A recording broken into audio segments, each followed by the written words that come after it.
नमस्कार, मी सारिका या चॅनलवर तुमचे खूप खूप स्वागत करते। आज मी करते तिखट गोड शेवया।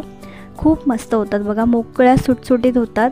तर रेसिपी सुरुवात करण्यापूर्वी व्हिडिओला जर तुम्ही लाईक केलं नसेल तर लाईक करून घ्या आणि जर चॅनलवर नवीन असाल तर चॅनल सबस्क्राइब करून घ्या। तर चला सुरुवात करूया। इथे मी उपम्याच्या शेवया ती 1 वाटी घेतलेली आहे। आपल्याला प्रमाणामध्ये करायचे, तर प्रमाण व्यवस्थित ठरवून घेतलं की आपल्या शेवया अजिबात चिकट होणार नाही। तर इथे उपम्याच्या ज्या शेवया त्या मी घेतलेल्या आहेत आणि एक बारीक कांदा आहे तो मी चिरून घेते। 2 मिरच्या इथे चिरून घ्यायच्या आहेत आणि गाजर मस्त बारीक कापून घ्यायचं। हवं तर मटार पण याच्यामध्ये घालू शकतो आपण। आणि 1 टोमॅटो घेतलेला, टोमॅटो सुद्धा चांगला मी बारीक इथे कापून घेणार आहे।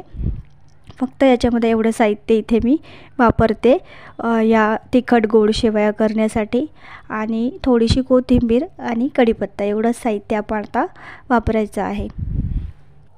आपण भात कसा शिजवतो तसंच या शेवया शिजवायच्या। कसं शिजवायचं ते मी तुम्हाला दाखवते पुढे। चांगल्या मोकळ्या सुटसुटीत होतात। आता सगळं साहित्य इथे मी घेतलेलं आहे आणि छान चिरून सुद्धा घेतलं आहे। आता कढीपत्ता घेते आणि कोथिंबीर थोडीशी। तर चला आता आपण फोडणी करूया आणि मस्त अशी उपम्याच्या जे तिखट गोड शेवया आहेत त्या करूया। मी इथे कढई ठेवून घेतलेली आहे आणि त्याच्यामध्ये 1 चमचा पण नाही, अर्धा चमचा तूप घातलं आहे। तूप चांगलं वितळून घेतलं की मग त्याच्यामध्ये 1 वाटी जे आपण उपम्याच्या शेवया घेतल्या आहेत त्या घालून चांगलं गोल्डन ब्राऊन होईपर्यंत फक्त परतून घ्यायचं आहे बघा असं। आता या शेवया बाजूला काढून घ्यायचं आहे। 2 छोटे चमचे तेल घातलेलं आहे, त्याच्यामध्ये मोहरी घालायची। मोहरी पण बघा छान तडतडून घेतलेली आहे। आता याच्यामध्ये कांदा, मिरची, कढीपत्ता हे सगळं एकत्र घालून घ्यायचं। कांदा फक्त ट्रान्सपरंट होईपर्यंत मी परतून घेणार आहे। फक्त एखादा मिनिटभर बघा हा कांदा परतून घेतला। आता बारीक चिरलेला गाजर घालायचे। गाजर पण फक्त आपल्याला थोडा वेळच परतून घ्यायचे, लगेचच टोमॅटो पण घालून घ्यायचा आणि फक्त मिनिटभर परतून घेतलं। मग याच्यामध्ये थोडीशी हळद घालायची, एकदम नावाला घालायची आणि हळदसुद्धा याच्यामध्ये थोडीशी मी परतून घेतलेली आहे। चवीपुरतं मीठ घालायचं, पुन्हा चांगलं मिक्स करून घ्यायचं आहे। आता ज्या वाटीने आपण शेवया मापून घेतल्या होत्या त्याच वाटीने 2 वाटी पाणी घालायचे बघा। गॅस मोठा करून घ्यायचा आणि असंच मोकळ्या कढईमध्ये आपल्याला उकळ काढून घ्यायची चांगली। आणि उकळ आल्यानंतर त्याच्यामध्ये सगळ्या शेवया जे आपण तुपामध्ये फ्राय केल्या होत्या ते घालून घ्यायच्या आणि फक्त चांगलं मिक्स करून घ्यायचं आहे।